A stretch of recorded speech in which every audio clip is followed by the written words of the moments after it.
Teman-teman, selamat datang di MAPS, Methodology and Approach in Political Science. Saya Juwasta Beheru dari DPP. Hari ini kita ada di rumahnya Pak Purwo Santoso. Kita mau ngobrol soal metodologi. Teman-teman, mari kita sambangi Pak Purwo bareng-bareng.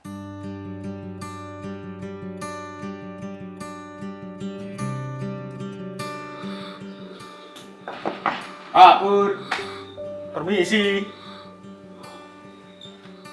Wah, selamat siang Pak Pur. Siang ini ya? Nggak boleh salaman sekarang Pak. Oke, masuk ya. Ya.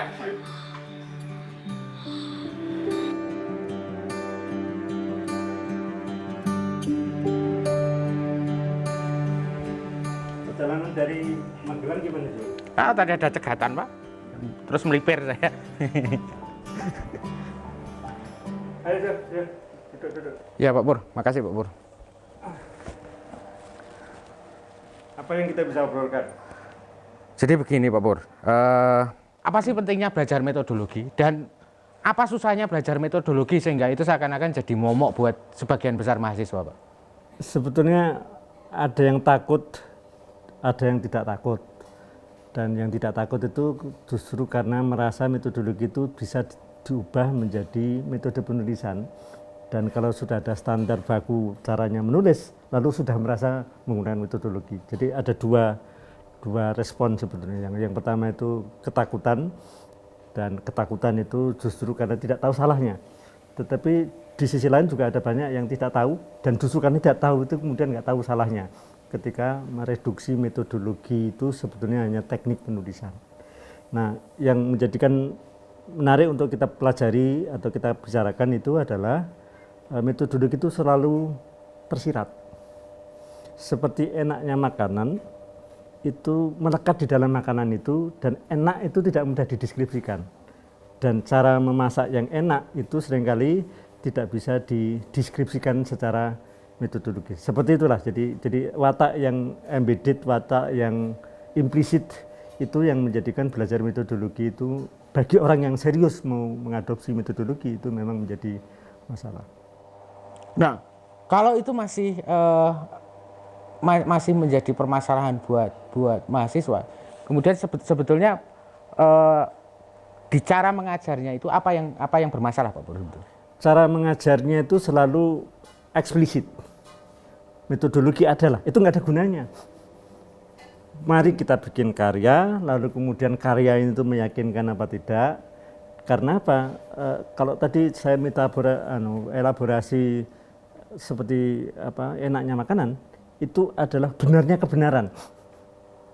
Nah, kalau orang tidak paham tentang cara menjustifikasi kebenaran dan ada sekian banyak cara menjustifikasi kebenaran itu tidak dibicarakan, lalu kemudian rasanya benar dan tidak benar itu juga tidak bisa dirasakan, maka itu menjadi masalah. Jadi justru karena tidak ngelakoni. Nah, mata kuliah metodologi yang kita lakukan itu sebetulnya harusnya itu adalah turunan dari epistemologi, turunan dari praktek memfalsifikasi atau mengkonfirmasi kebenaran sambil mengatakan sesuatu itu. Nah, karena tadi diubah menjadi narasi tentang kebenaran, menjadi seolah-olah kebenaran itu yang dikatakan, padahal kebenaran itu yang tersirat di balik itu, dan cara mengajarkan itu harus dengan melakoni. Mata kuliah metodologi yang kita ajarkan kebanyakan tidak melakoni. Oleh karena itu sudah sekian tahun mempelajari itu masih tidak paham karena tidak berangkat dari perasaan pengalaman bermetodologi itu tidak dianggap penting. Jadi harusnya metodologi itu adalah turunan dari epistemologi, tetapi diubah menjadi turunan dari epistemologi, turunan dari ontologi.